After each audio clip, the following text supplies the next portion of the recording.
नमस्कार, प्रणाम, गोल लगातानी रउआ लोग देखतानी भोजपुरी न्यूज़। हम बानी मनी। अभी हमने के पहुँच गए बनी जा छपरा के रिविलगंज में, जहाँ पर कि छठ पूजा खातिर घाट सजावल गइल बा। एक घाट के नाम है करियवा घाट। और देखी कितना बेहतरीन सजावट चल रहा बा। छठ पूजा बिहार में ही ना बल्कि पूरा भारत में एगो आस्था के पर्व बा, जो उनकी पूरा भारतीय लोगन द्वारा मनावल जाला। हालांकि बिहार में खास तौर से 3 दिन के पूजा के कार्यक्रम रखल जाला। तो आज दिन पूजा की शुरुआत हो चुकल बा। कुछ भक्त लोग, दर्शनार्थी लोग गंगा पूजन खातिर भी आयल बा। कुछ भक्त लोगन से हमने के बात करे के भी प्रयास कल जाए। एक बार हम आपसे कैमरामैन से कहब कि दिखाई एक बार पूरा कौना रूप से सजावट भइल बा, कितना सुंदर सजावट भइल बा छठ घाट के। और रुआ देख सकेनी गंगा घाट पर ही छठ हैजा मनावल जाला भक्तन द्वारा। गंगा घाट पर कौना हिसाब से किस कौना स्तर पर तैयारी कल गई बा, वो एगो देखे वाली बात हमने के समझ में आवती है। जी रुआ देख सकेनी, जैसे कैमरा एक बार जूम करके अगर रुआ दिखाई तो सब केहू के देखे में आई कि कौना तरह से बांस बल्ली लगा करके एजा भक्त लोगन के सुरक्षा के भी मद्देनजर रखते हुए पूरा कार्यक्रम के इंतजाम कल गई बा। हमने कभी मौजूद बने जा करियवा घाट पर रिविलगंज छपरा में।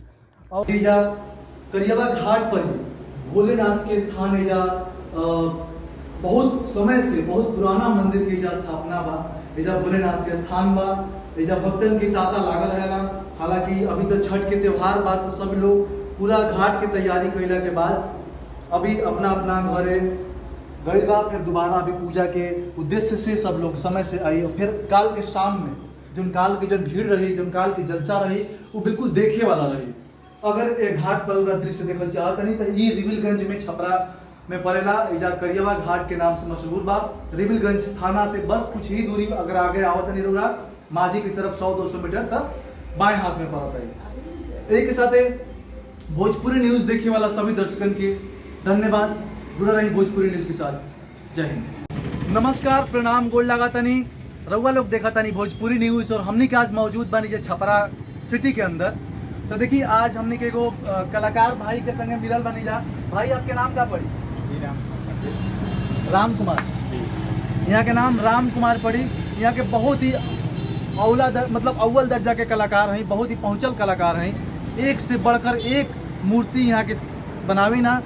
दुर्गा पूजा में भी रोड़ा मूर्ति बनेले हो कब सारा बिग बिल पर कि एक भी मूर्ति दुर्गा पूजा वाले नहीं की सब। और अभी छठ के देखिए सीजन चला था, तो छठ में अभी काल छठ के अर्घ दिया ही, तो आज लगभग सारा मूर्ति तैयार बाड़ी सा। और सारा मूर्ति आज यहाँ से लोग भक्त अपना अपना घर में खरीद के लेके चल जाए।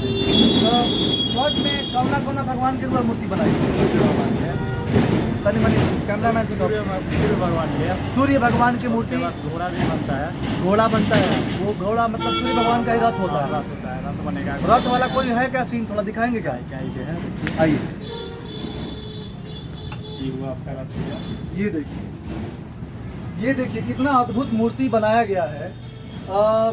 देख सकते हैं यहाँ रथ पर सवार बने सूर्य भगवान। हाँ रुआ कुछ कहो। आगे 5 घोड़ा रहेगा या 7 घोड़ा या 11 घोड़ा है, जैसे कस्टमर अपना अथी करता है उस हिसाब से घोड़ा। हाँ। इधर घोड़ा हो गया, तो जैसे मैंने भक्त चाहता अपन खरीद के ले जाइए, जैसे वो हिसाब से घोड़ा सेट हो जाए। देखिए यहाँ घोड़ा देखा जाओ, घोड़ा भी कुछ तैयार बना था। घोड़ा हो सर भाई, देखिए घोड़ा तैयार बड़े सब एकदम मैंने रथ के लेके आगे हवा में उड़े वाला सीन की तरह से बनावल बा, जिसे रथ हवा में उड़ रहा बा।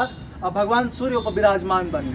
छठ मैया के त्यौहार है पूरा बिहार राज्य नहीं बल्कि आज पूरा देश में, भारत देश में छठ एगो आस्था के पर्व बा।